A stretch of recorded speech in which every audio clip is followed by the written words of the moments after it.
In the Hollywood movie Brotherhood of the Bell, we see an initiation ceremony, which is a common occurrence on the campuses of America's elite Ivy League secret societies.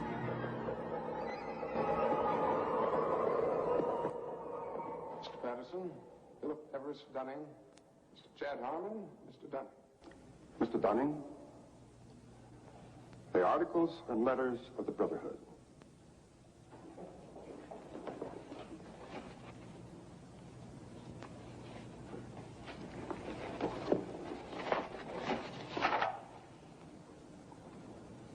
Do you swear that having been entrusted with these articles and letters since midnight this night, that you alone read them and did not communicate their content to any person whatsoever?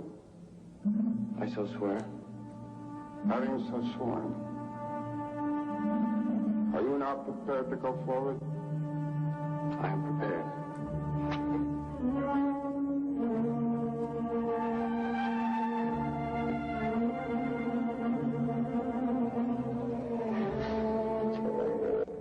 Mr. Dunning, for over 200 years, Brothers of the Bell have been initiated before the spell, and in the same ceremony, at sunrise.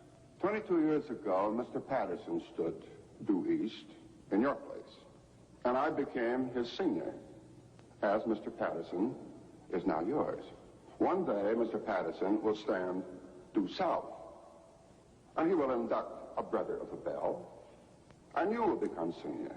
See, in this fashion does the Brotherhood express its continuity. It will continue long after all of us are dead. But that continuity depends upon one thing: obedience. Absolute obedience. If and when you are ever called upon by Mr. Patterson to pay your due bill, you must comply, whatever is asked of you. Well, that bill may come due tomorrow, in 20 years, or never. It will not be a matter of money. It will be an act of fealty, of loyalty to the Brotherhood of the Bell. Now, if you require anything at all, get in touch with your senior, and he will see to it that it's arranged for you.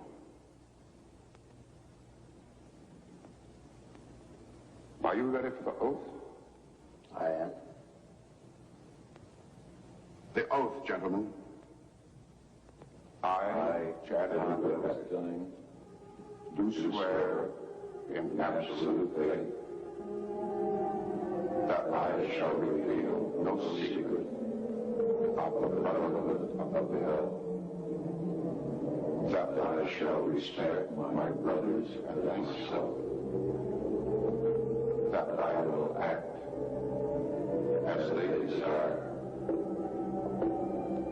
secure their interests as if they were my own. And I pledge this, my honor, my fortune, and my life.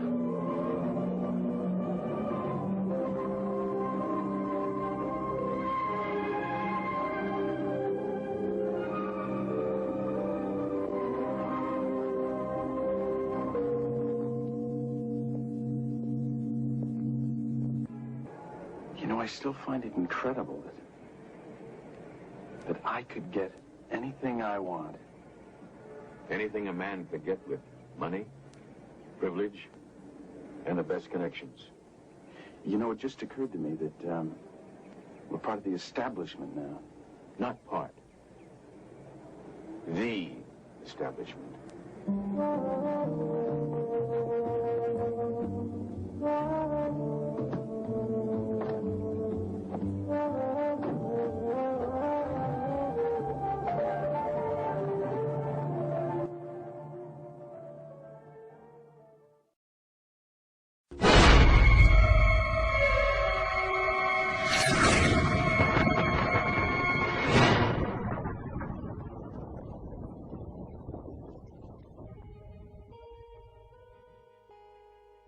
In her fascinating book, American journalist Alexandra Robbins claims to have unearthed a Skull and Bones plan to dominate the world.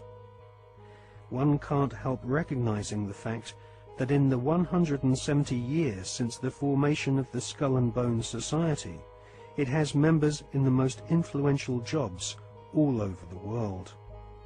New initiates seem to fall effortlessly into high-paid jobs within banks, media organizations, government agencies, and huge corporations which earn vast profits from government defense contracts.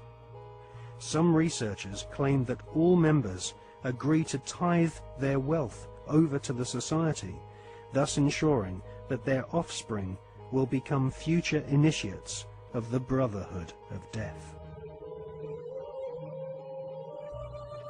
The Skull and Bones Brotherhood of Death recruits members from America's billionaire aristocracy.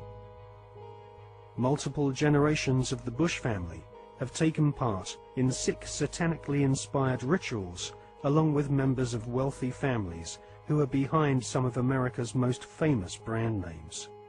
Based on the rituals of the German Bavarian Illuminati, the Skull and Bones have approximately 900 members worldwide.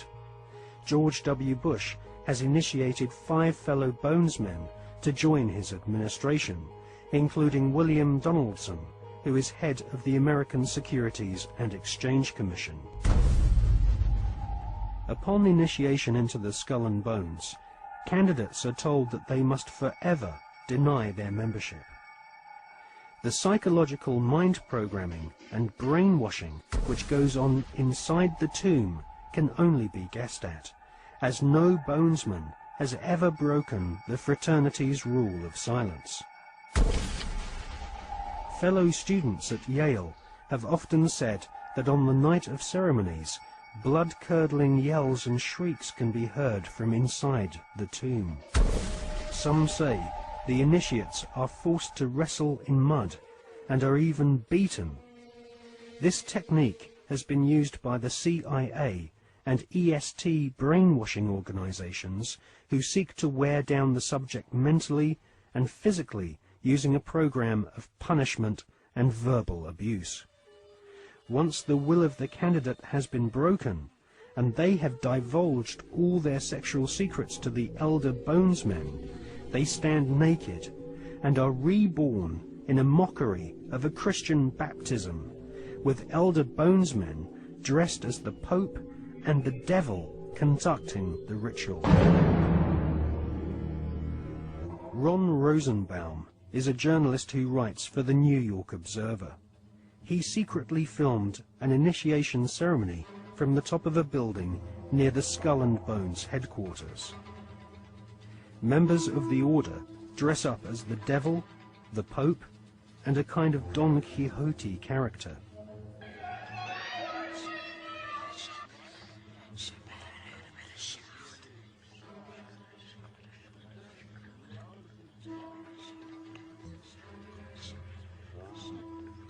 The Pope wears a white monogrammed slipper which rests upon a stone skull.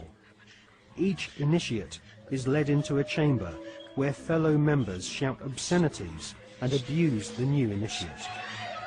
The initiates are told that they are superior beings and are part of a privileged elite who use war, terror, and famine to control Earth's human population.